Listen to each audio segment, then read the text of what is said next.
Қамшы, малшы, аңшы, жауынгер құралы. Сақ дәуірінде үш затты иемденген адам патша болады. Олар қылыш, тостаған, қамшы. Қылыш мықты жауынгер болу керек. Тостаған дінді жақсы меңгеру керек. Қамшы мал бағу, күту, тағы да басқа жайттарын білген ғана патша сайланған. Қамшы бар жерде жын шайтан қашады.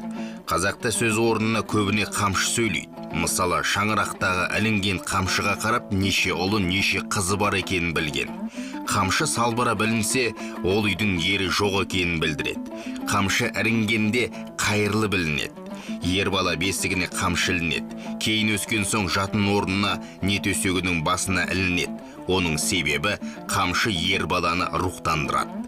Қыз баланың қамшысы әдемі тастармен көмкеріледі. Қамшыны сыйға тартса, бұл үлкен құрмет болып есептеледі. Қамшы ол жауынгерлік қару болып есептеледі. Құда түскенде атасы қамшысын үйдің төріне іліп кетеді. Болашақ келін атасының қамшысын көріп, өзін дайындайды. Үйге кірген адам қамшысыз кіреді, ал қамшымен кірсе, ол дауға айналады. Ер адам қамшысын салбыратып келсе, ол дау жанжалдың болатыны. Ертеде жазасыз опық жегендер, қамшысымен ренжіткен адамның киіз үйін сабаған, ол үйден береке ырыс кетеді деп болжаған. Қамшы ұстаған адам қайысымен сабын бірге қысып ұстаған, немесе етіктің қонышына салған. Қамшыдан таяқ жеген тәубеге келеді, жыны басылады, қамшы дәмін ешқашан ұмытпайды.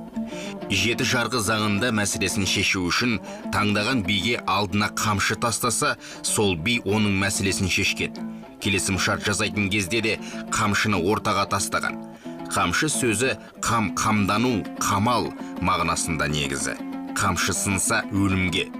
Мысалы, Шоқа мен әкесі Уәлихан кезіккенде әкесі бәрін таста, сұлтандыққа сайланасың дегенде, Шоқан ғылым жолын таңдап әкесіне келісім бермеген.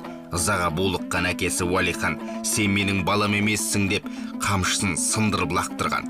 6 айдан кейін Шоқан қайтыс болады. Төлеген мен қыз жібекте Төлегенді әкесі шақырып алып былай дейді: бауырың сансызбай жоңғармен соғысып ел қорғауда, ал сен әлі қыз қуып серуендеп жүрсің. Адастырылған қызды аласың дегенде Төлеген қыз жібекті сүйетінін айтқан. Әкесі кет әрі деп Төлегенді қуып қамшысын сындырып лақтырған.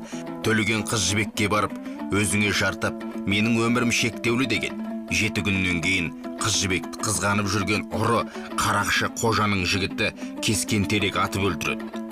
Бекежан батыр өлтірді деген лақап, өйткені Бекежан жібектің ағасы, 5 атасынан, ол жібекті қорғап жүрген. Екіншіден Бекежан батыр, ал батырлар артынан садақ атпайды. Үшіншіден Бекежан Зүлфия деген қызға ғашық болған. Қамшы киесі қатты, қамшыны аяқ асты тастамайды. Қазағымның қамшысы қайыспасын, сынбасын, үйде қамшының ілін